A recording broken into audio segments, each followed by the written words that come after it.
Hello, I'm Nele. Welcome to As Blue as an Orange. So, you are still breastfeeding your toddler, but for whatever reason you started to think about weaning or to reduce your breastfeeding a bit. And if you have a child that really loves to sit down with you and read books, there are a few picture books out there that can be a great way to communicate this issue of weaning with your child and to get him or her used to the new situation.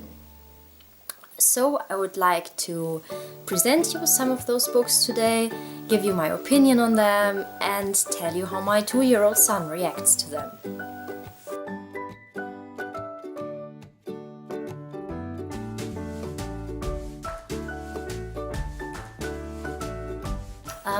To begin with, I want to tell you that my son is not weaned yet himself. We're not even close to it at the moment. But since I'm currently pregnant with my second child, I want him to get slowly used to the idea that he might not be able to breastfeed forever, at least not to the current extent. And I think that communicating this over picture books is a great way. These are the 4 books that I would like to speak about. Some of them you might know, some of them you might not. The first book that I would like to speak about is this. Mama's Milk is All Gone by N.P. Vernon and illustrated by LeeAnn Gorman. So, Mama's Milk is All Gone. This is the book that both me and my son like the least. Even though I want to say that all of these books are great, even though if they are not liked by us so much, they are wonderful just because they exist. There are so few books out there on breastfeeding in general and weaning in particular that just because they are there, they're already good. But so this book has not been very useful for us. The whole idea of this book is that it is written from a first narrator perspective of a child who is already weaned and now remembering and reflecting on the time when it was breastfed. And this whole idea is a bit funny to me, but maybe someone else will love it. So it starts, like many of the books, it starts with the child being born. I'll show you always some of the pictures of the book, not everything, but some of them so you can get an idea how they are. So we always have like a big picture and some text on the other side. And it starts from the perspective of the child. When I was born, Mama held me close and she fed me from her body. And then it continues. The child is growing and growing. And we just see the child in different positions nursing and growing and growing. And then something happens. There is this rough cut and it suddenly says, Mama still loves me, or Mama still loves to hold me close, even though Mama's milk is all gone. So we learn that the child was nursed when it was born and apparently nursed for a longer time, but now it's gone.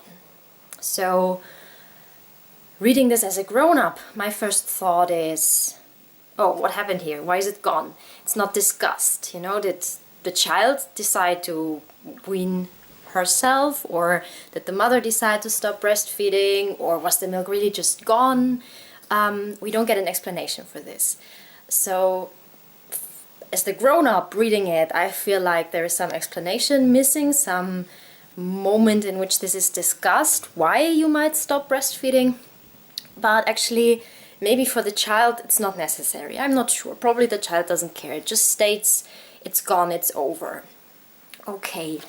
But what happens then is that we see all these ways now how the breastfeeding is replaced. I know Mama loves me. If I'm feeling sad, I get lots of hugs and kisses. If I'm hungry, we cook something. If I'm thirsty, my mother gives me water to drink. If I'm tired, we cuddle together. And this is how it continues, it gives all these different activities on what you can do instead of breastfeeding. We read together, we dance together, they do all kinds of other stuff together. And I mean, this is okay, you know, all these activities with pictures. If I read it with my child, he looks at it and says, oh yeah, there's singing, and oh yeah, they're on the playground. But he's not making this connection to the weaning process. And I think it's the reality of most breastfed toddlers that doing all these things are not mutually exclusive to breastfeeding. You know, if my child is hungry, of course I'm giving him food. If my child is thirsty, of course I'm giving him water. We are playing, we're going to the playground, we are singing, we are cuddling, we are doing all these things, even though we are breastfeeding. And therefore it is hard to understand for my son what all these activities have to do with the not being allowed to drink milk.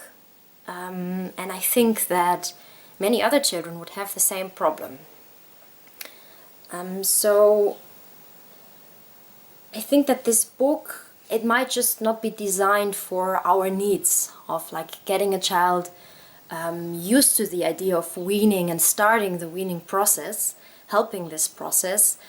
Maybe it's a good book for a child who is just kind of finishing weaning, or maybe even a child who weans herself.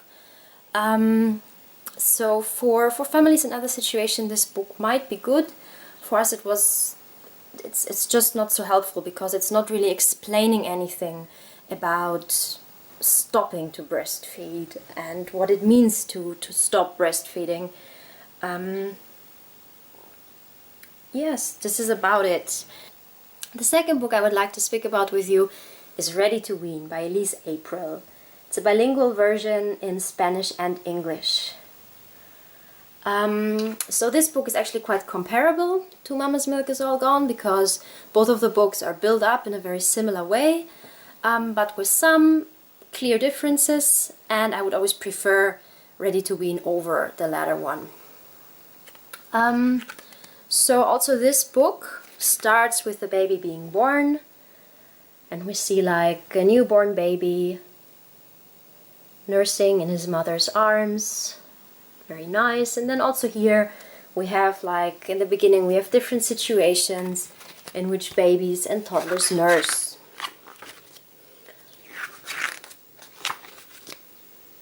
And now comes like the crucial page, the idea of the book. This is like the central moment of the book, where it says, someday mommy or the little one may be ready to wean. Mommy may say, today we will start nursing a little bit less, and when you are, then there is a line to fill out, 2, 3, 4 years old, whatever, we will stop nursing and be close in other ways. And then also this book is kind of listing up the other ways in which you can be close. So I really like this page because it kind of gives you an idea on how to speak about this with your child. And it's also clear that this book is directed at children who are not weaned yet, but who are starting this process. And therefore, this book is much more useful for us.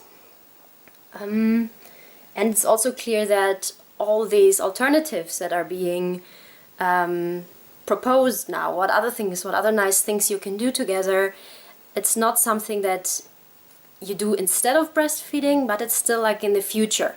Something that, you know, this will not be gone. Our breastfeeding will be gone, but we can all still do all these things, and they will be nice and they will be fun. So this book is more helpful for us.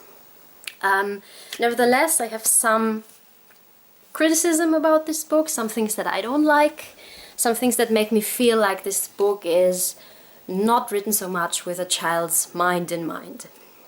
I feel like they're not so appropriate.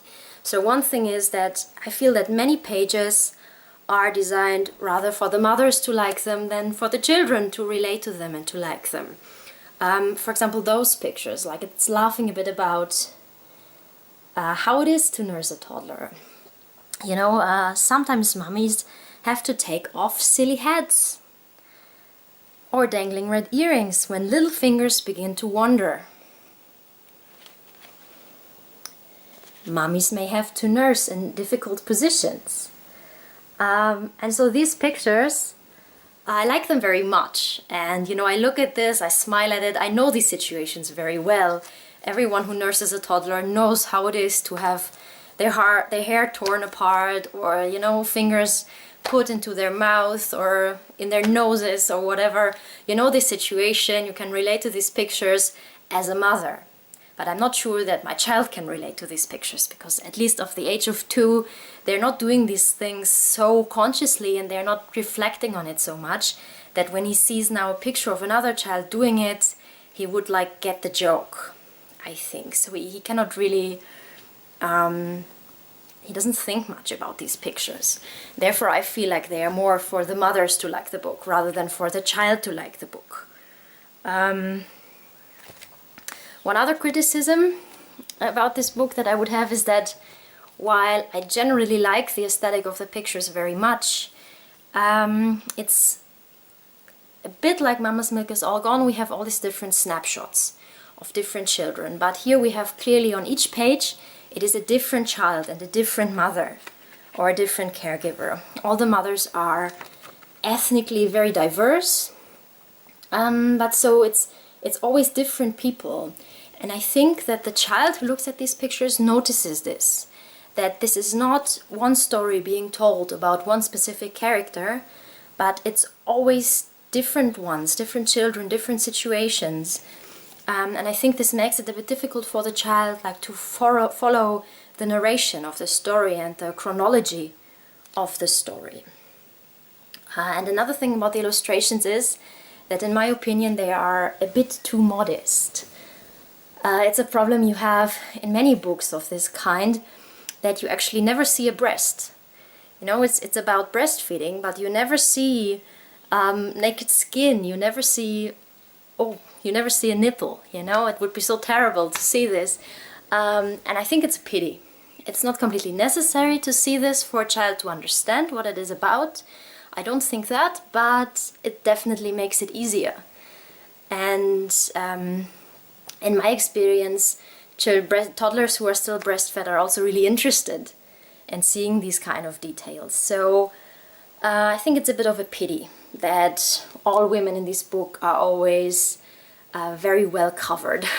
But yeah, it's not changing too much about the way you can read this book, and it can be helpful. It has very pretty illustrations and some good ideas in it. The third book I would like to speak about with you is Nursies When the Sun Shines. I love this book, and also my son loves this book. It's by far the one that we read the most and that has been the most helpful to us. But it has to be said that this is not about weaning in general, but about the very specific situation of night weaning a co-sleeping toddler.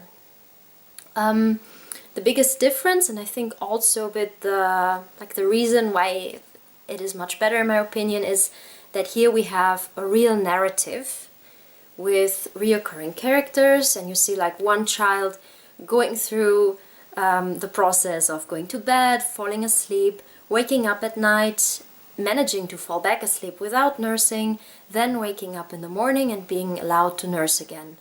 That's like the whole storyline of the book.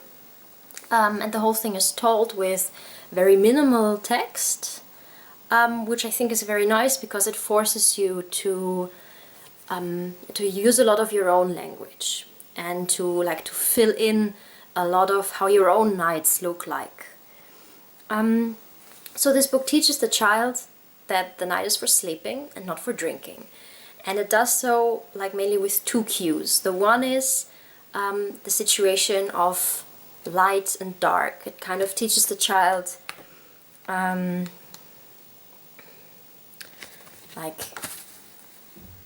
see out that window. It's getting dark. It's nighttime. And when it's nighttime, we sleep. And later on it says, when the child wakes up, oh, look out of the window. It's still dark. So it's still sleeping time. And then in the morning, when the sun goes up, this is also the title, yeah, when the sun shines, we can nurse again. So this is the one cue for the child. When it's night, we're sleeping. When there's light, you're allowed to nurse. And then the more crucial one, the one that is much more effective to us, that there is this, the repetition of these words when they go to sleep baby goes to sleep, mommy goes to sleep, and nurses go to sleep. This is something that we read in several moments in the book, and it is something that has just worked great for us. This picture of the nurses going to sleep is something that for some reason my son was able to understand really quickly, and it really worked well for him. So, well, this block of words, I would always adapt it a bit more to our needs. I would not use exactly the words that are used in the book here, but I would say instead of baby goes to sleep, I don't really like to call my son baby anymore. I would just, in the beginning I would speak about this child, like this child in the book goes to sleep. But by now, because he relates so well to it, I usually just say his name, that he's going to sleep, that mommy's going to sleep, and then instead of nurses, I'm using mama milk, which is just the word that we use. We don't use nurses. And I often also add daddy goes to sleep. The father is actually in the pictures, but not in the text of this book. So I'm usually also just adding the father, because we all sleep in one bed, and then it just makes more sense, I think. And so, yeah, this idea that the milk is going to sleep, which is actually quite a funny idea when you think about it. But this is something that my son really understood. He really got it, and it was able to make it acceptable for him. It even happened to us that in completely different situations in daytime, when I had to refuse him for a moment, no, sorry, you cannot nurse now, you have to wait a moment, he would like explain to himself, yeah, it's sleeping, it's okay, I'm not allowed to, and this is amazing that he managed to relate that much to it, I think. Yeah, exactly. Then something else to say about it is that the illustrations are really pretty. They are quite different from all the other children's books I have, but they are nice, they're very pretty. Most of them are like close-ups of the family. Yeah, it's hard for me to criticize anything about this book. So for the purpose of night weaning, it's wonderful, and I can really recommend it to you.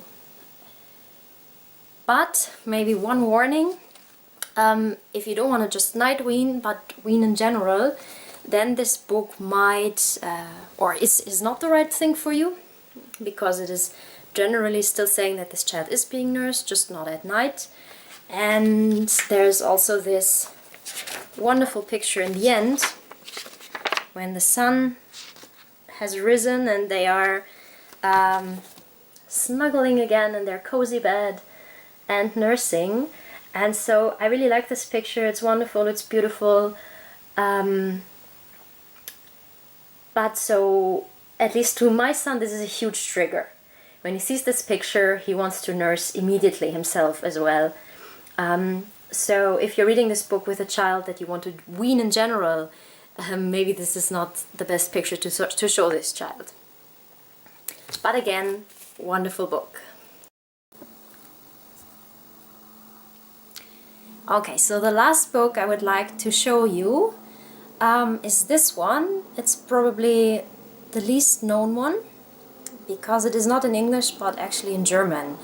Probably from all the English mistakes that I'm making and my accent, you've probably already guessed it, that I'm German, but so my son grows up bilingual, English and German. That's why we have all the other English books. This one, I think this book shows a very different approach to how weaning can be presented in a children's book, and therefore I want to show it to you nevertheless. It could still be useful to you, even though it's German. Actually, I think that the text is one of the weaknesses of this book. So I think even though it's in a different language, and I think it also doesn't exist in an English version at the moment, it can be a good book. So actually, I don't really like this book so much. There are many things that I find weird about it and not very appropriate. But so my child loves it, and he again and again runs to me with his book and wants me to read it out to him. So it must have something. I'll show you again. It must have something about it. And it definitely has some good potential to help the weaning process, I think. The title is Der kleine Milchvampir. It's the small milk vampire in English. And again, we have here like a real story. It's like not just like the first two books that I showed you, that it is these general situations about breastfeeding and weaning, but that it is a story with a character and with a child, like with a child as a character that the child you're reading this book out to can relate to, which I think is a huge factor for the success of a book. It's something that most other children's books are doing. You know, there are a lot of children's books about toilet training, for example, or about weaning a child of a pacifier, because these things are more common in our society. There are much more books on these topics out there, and I think most of them are using this method of creating a story with one character in the center that the child can relate to. And this is something that I am missing about many books about weaning, and so this one actually does this. So the idea of the book is already in the title. It's this picture of the milk vampire. So you can actually see that the child is like dressed up like a vampire. It has the sharp teeth, and you see this the cape of the child. So he's like costumized as a vampire, and also he's a bit aggressive in his wish to nurse all the time. So instead of sucking blood like a vampire, he's sucking milk. This is the first thing that I didn't like about this book in the beginning, that I thought that this joke my child will just never understand. He will just not think that this is funny because I guess like most 2-year-olds, he has no idea what a vampire is. But apparently this is not an obstacle. He still really likes it, and he also likes the way this character is shown, and also this word, milk vampire, even though he cannot really know what it means and what the humor is in it. He still really likes this word and is always demanding the book by this name. Like some of the other books that we've already seen, this book starts with the birth of the baby. And now there are some really nice details about this family, because we actually see a home birth. You can still see the birthing pool in the background and the midwife. And you actually see the placenta here. These are some very nice details that are quite rare with children's books. And since we're currently planning the home birth of our second child, I really like this first picture, because it can already show my son a bit like what will happen, and that babies right after they are born, they are being nursed. But so the child that is born here is the child that is actually in the center of the book afterwards. It's also nice that it's not the only child, but he has an older sister that will be of importance later in the story. After this, again, like we see the child growing up. We get to know that he's a very a happy, cheerful child. And then we see several situations that explain us his breastfeeding situation, that he is in general already like behaving like a big child. This picture is about that he really likes to eat his dinner. He prefers French fries with ketchup, but in the evening when he's about to go to sleep, he still needs his milk. And I think this reflects the situation that most of us have with breastfeeding toddlers, that they are not just feeding, like a small baby in order to be fed and everything, but that it's either for going to sleep or for situations in which they need to be comforted a lot. And so he is a representative of these children. Yeah, so here we see them like going to sleep. Mother and son are nursing on the bed, and we see the father coming in and telling them that it's time to stop, that he should not drink milk anymore. And so this is actually one of the pages that I really don't like. I prefer to just skip it, because it's a bit disturbing to me that the husband here is the one who has the big problem with it, and because of him they are stopping. It's a bit weird to me, a weird reason. But actually, again, my son reading this, he reacts to it. Like, you know, there is like in the text it says like, oh, now you have to stop, and he's amused by this, and he can somehow relate to it. So maybe it has some purpose. So after this scene where he's told to stop, you see them going shopping, buying groceries and buying milk, kind of as a replacement. Also here you have again some nice details, that it actually says that they are not shopping for cow's milk, but for like soy and almond milk. And then like we get to be told that the boy really wanted to start drinking the fridge milk, as they call it here, milk from the fridge. Like, you know, he wants to grow up, he has the good intention to stop nursing, but then it says like, no, but when he wants to sleep, the only thing can help is mama's milk. No way he can fall asleep without it. Then we see some other situations in which the child is kind of like deciding to nurse even though the mother doesn't really want to. That's again like what makes him a vampire.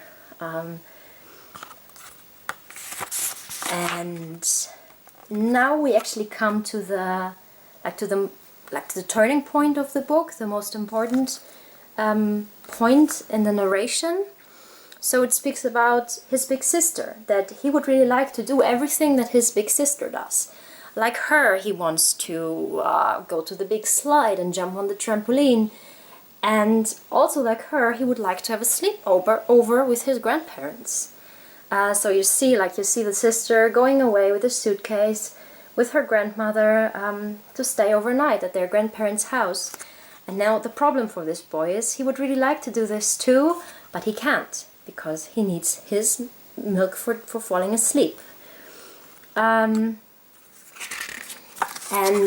now like the mother has the idea that he tells him to go, and just in case, she's giving him a magic bottle. And that's, you see the soy milk there in the background. So she gives him a bottle of milk and calls it magic milk, just in case he needs it. And like this, he manages to go to his grandparents and to fall asleep happily in his grandmother's arms, even without needing the milk. Yeah, this is the story of the small milk vampire.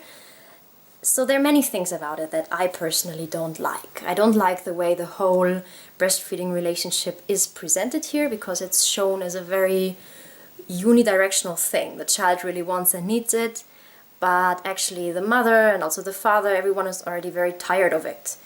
I don't like it, but actually it's probably quite realistic for many people, also for us. Like after this time, I'm just, you know, there are just many moments in which I would prefer not to, but I'm giving in because he wants it so much, and I would actually like there to be an alternative. And yeah, so whether you like this story or not is probably very personal and depends on the situation of your family. But I just think the way the book handles the issue of weaning is very unique and a very good example of how it can be done. That we have here, we just have like one story of one child and his situation, and how this child manages to overcome his biggest problem, to fall asleep without the milk. And again, like we have this one character that the child can relate to, and I think this is really important about these books. So while it is not really explaining the child in detail, like what weaning means and these things like the first two books try to do to the child, it kind of just gives like one situation, what it can mean. And I think that this is very close to the life reality and to the thoughts of a child. And therefore I also think it's a good book. So these were the 4 toddler books on weaning that I wanted to present you. I hope this video had some useful information for you in it. If you know other books of this kind that you maybe have and that were useful to you and that you would like to recommend, please leave your comment. I hope you look into my channel again one day.